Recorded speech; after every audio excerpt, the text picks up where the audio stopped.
नमस्कार, मैं हूं नीलू। तो क्या इजरायल ने कतर पर हमला करके गलती कर दी? क्योंकि जिस तरह के हालात अब बने हुए हैं और अब एक बड़ा बयान अली खamenei साहब की तरफ से भी सामने आ गया है। अब ये बयान क्या है और इस बयान को किस तरह से लिया जा रहा है, इसी पर बातचीत करने के लिए मयंक मेरे साथ हैं। मयंक, कतर पर हमला करना इजरायल की गलती, सवाल अब सबसे बड़ा यही है कि जिस तरह से हमला हुआ, हालांकि अमेरिका ने कहा कि ट्रंप को हमने सुना कि उन्होंने कहा कि गलत किया, ठीक नहीं किया और उसकी निंदा उन्होंने की है। लेकिन जिस तरह से अब स्थिति एक के बाद एक अलग अलग देशों की बात अब सामने आ रही है कि क्या कतर निशाने पर है, आगे कोई और देश निशाने पर आ सकता है। इस बीच अली खamenei साहब का एक बड़ा बयान भी आ गया। अब इस पूरे सीन को, इस पूरे स्थिति को हम किस तरह से देखें? देखिए, पूरे अरब वर्ल्ड में और पूरे मिडिल ईस्ट में इस समय सिर्फ एक बात की चर्चा हो रही है सोशल मीडिया पे खास तौर पर कि क्या अमेरिका ने कतर के साथ दगा किया, क्या अमेरिका ने अरब देशों को धोखा दिया। अमेरिका को पता था कि स्ट्राइक होनी है कतर पे, लेकिन कतर को सही वक्त पर जानकारी नहीं दी।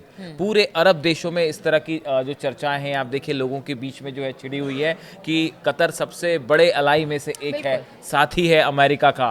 अल उदैद एयरबेस पर 10,000 से ज़्यादा सैनिक हैं।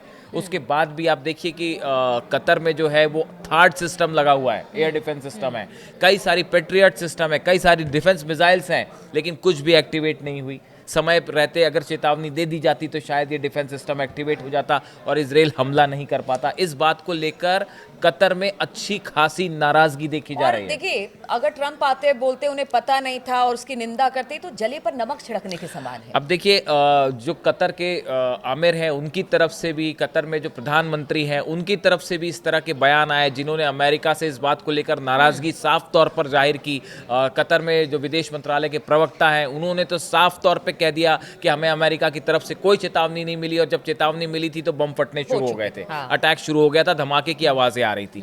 ऐसे में अब एक बड़ा सवाल जो कि सब तरफ चर्चा का मुद्दा है कि क्या अब अमेरिका पर विश्वास किया जा सकता है, खासकर अरब देश जो है क्या आगे विश्वास करेंगे। देखिए, इसी को लेके अली खamenei साहब का जो है वो एक बड़ा बयान सामने आया है। एक पोस्ट उनकी सोशल मीडिया पे आई है।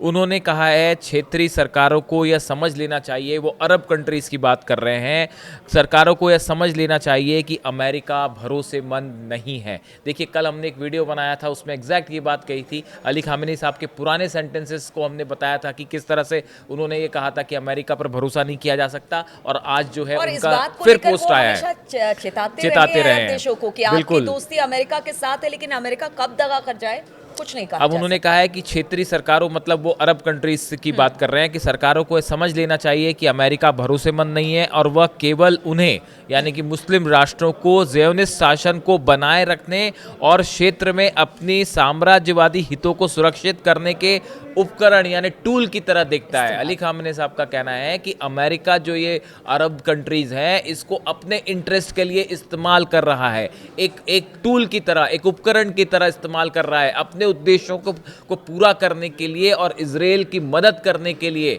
इन अरब कंट्रीज का इस्तेमाल कर रहा है। ये अली खamenei साहब ने कहा है। उन्होंने कहा है अमेरिका उनके धन और सैनिक बलों का उपयोग अपने स्वार्थों के लिए करता है। जो ये अरब कंट्रीज हैं, इनकी जो फोर्सेस हैं और इनका जो पैसा है, इसका इस्तेमाल अमेरिका अपने फायदे के लिए कर रहा है।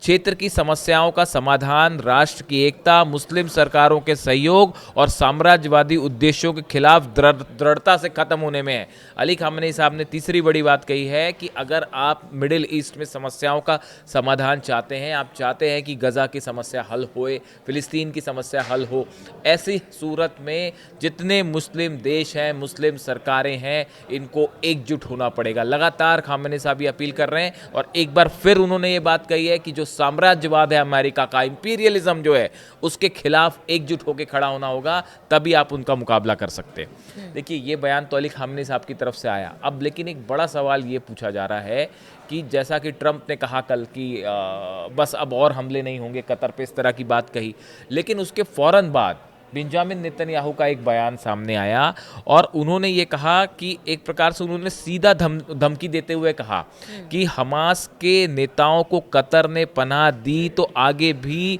वो ऐसे ही कार्रवाई से पीछे नहीं हटेगा। देखिए एक तरफ ट्रंप ये कह रहे हैं, उन्होंने कतर के आमिर से ये प्रॉमिस किया कि आइंदा आपकी धरती पे इस तरह का हमला नहीं होगा, और उसके कुछ देर बाद नेतन्याहू का ये बयान आया कि अगर कतर ने फिर से हमास के नेताओं को अपने शरण दी तो हम फिर से ऐसा हमला करेंगे। नेतन्याहू ने कहा है कि I say to Qatar and all nations who harbour terrorist, you either expel them और you bring them to justice, because if you don't we will. Israel का कहना ऐसा है, नेतन्याहू का कहना ऐसा है कि अगर आपने हमास के सदस्यों को अपने यहाँ जगह दी है तो या तो आप उनके खिलाफ कार्रवाई करें, और अगर आप नहीं करते हैं तो हम उन पर हमला करेंगे, हम कार्रवाई करेंगे। ये एक प्रकार से धमकी है सीधी सीधी, जो कई अरब देशों के लिए धमकी मानी जा रही है। हाँ, धमकी मानी जा रही है और कतर की बात हो रही है। अब तो देखिए पूरे कई देशों की तरफ से इस बात की निंदा हुई कतर पर, जिस तरह से हमला इजराइल ने किया है, वहाँ के नेताओं के बॉयकॉट की बात हो रही है। लेकिन सबसे बड़ी बात है, आप समझिए, एक तरफ ट्रंप कहते हैं कि उन्हें जानकारी नहीं थी, ये निंदा का विषय है, दूसरी तरफ इजराइल जो है वो आगे धमकी देता है कि अगर कतर एक बार फिर से हमास के नेताओं को पनाह देता है तो उस पर हमला किया जाएगा। इसको हम किस तरह के देखें? दो देश ऐसे जो कि साठ गांठ से आगे बढ़ते हैं और फिर दो तरह का वो बयान देते हैं। देखिए एक रक्षा एक्सपर्ट है, उनका नाम है माइकल रूबिन, आप सर्च करेंगे आपको मिल जाएगा। उनका एक लेटेस्ट आर्टिकल आया है।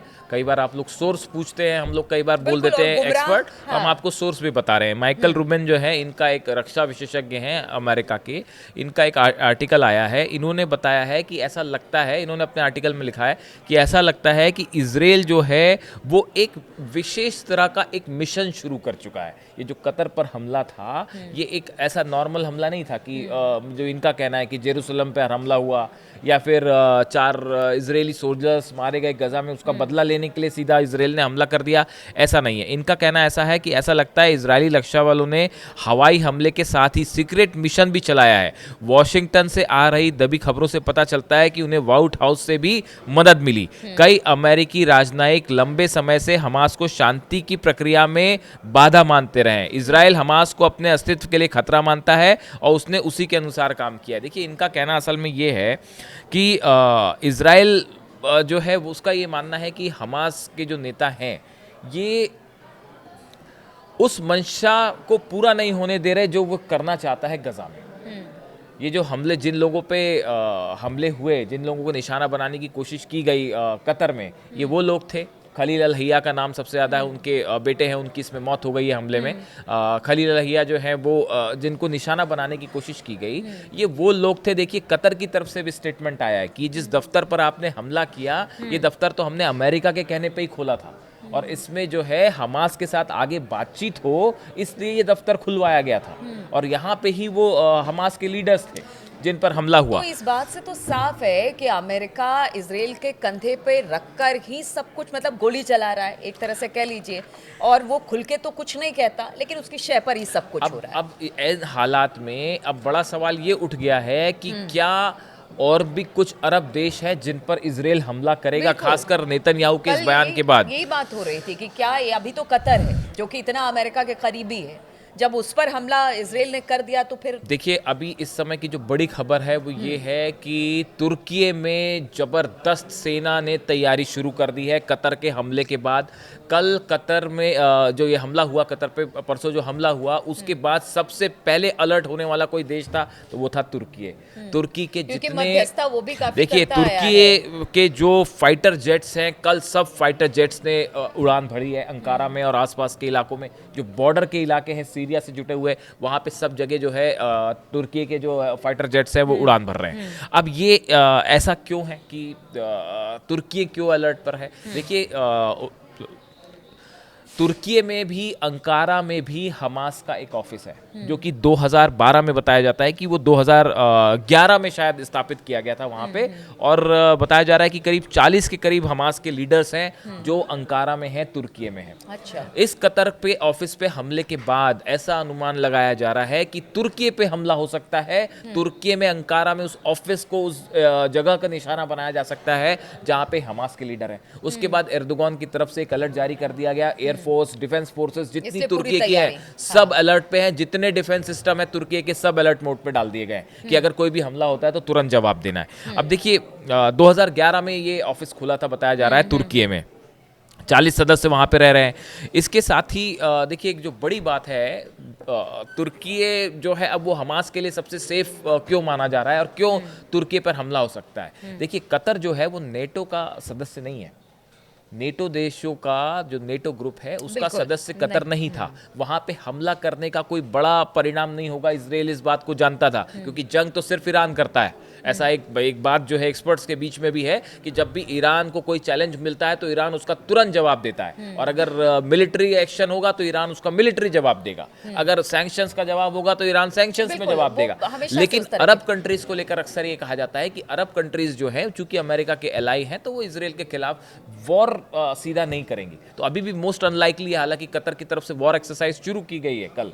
ऐसा बताया जा रहा है कि उसकी मिलिट्री और एयरफोर्स ने जो है एक बड़ी ड्रिल शुरू की है, लेकिन अधिकांशतः इस तरह की ड्रिल के रूप में रह जाती है। इस बात को मोस्ट अनलाइकली लिया जा रहा है कि कतर जो है किसी तरह का एक्शन इजराइल पर लेगा। लेकिन तुर्की में एक बड़ी प्रिपरेशन शुरू हो गई। अब देखिए तुर्की जो है वो नेटो का सदस्य है, तो ऐसा माना जाता है कि इजराइल के लिए नेटो के किसी सदस्य देश पर हमला करना, तुर्की पर हमला करना आसान नहीं होगा।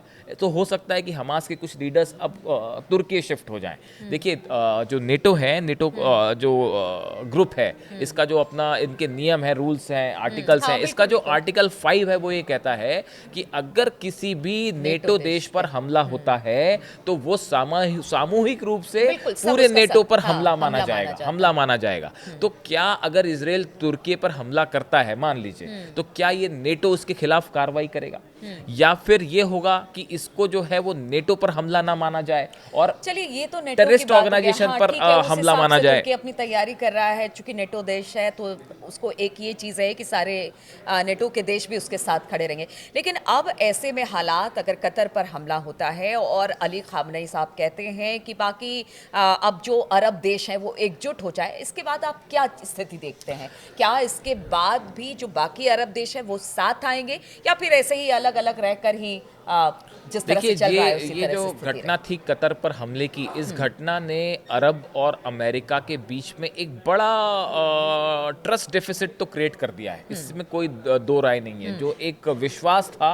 वो बुरी तरह से हिल गया है, तोड़ने क्योंकि का देखिए ये सॉवरेन कंट्री पर एक तरह से हमला करना ये किसी भी देश की एक प्रेस्टीज का सवाल है कि आप अगर कोई देश आपके देश पर आके जो है हमला कर दे, मिसाइलें दाग दे और एयर स्ट्राइक कर दे, तो ये एक प्रकार का एक आपके मान सम्मान की बात भी होती है। तो जिस तरह से कतर पे ये हमला हुआ उसको लेकर जबरदस्त नाराजगी है कतर पे, और उसमें भी बड़ी बात यह है कि अमेरिका की तरफ से जो है मदद नहीं की गई, समय पे जानकारी नहीं दी गई।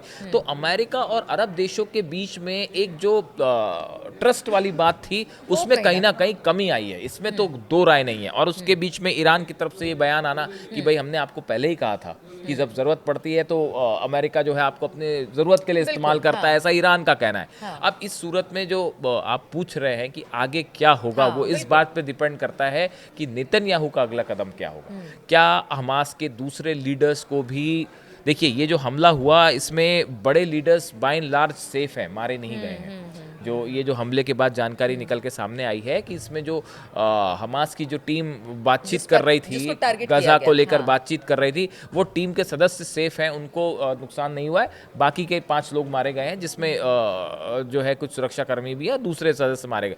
अब क्या नेतन्याहू जैसा कह रहे हैं कि हम फिर हमला करेंगे, क्या वो तुर्की पर हमला करते हैं, क्या वो कतर पर फिर से हमला करेंगे? अगर ऐसा कुछ होता है अब की बार तो मामला बिगड़ सकता है, ऐसा लगता है फिलहाल। बिल्कुल, तो अमेरिका कोशिश कर रहा है कि अरब देशों को अपने साथ लेकर चला जाए।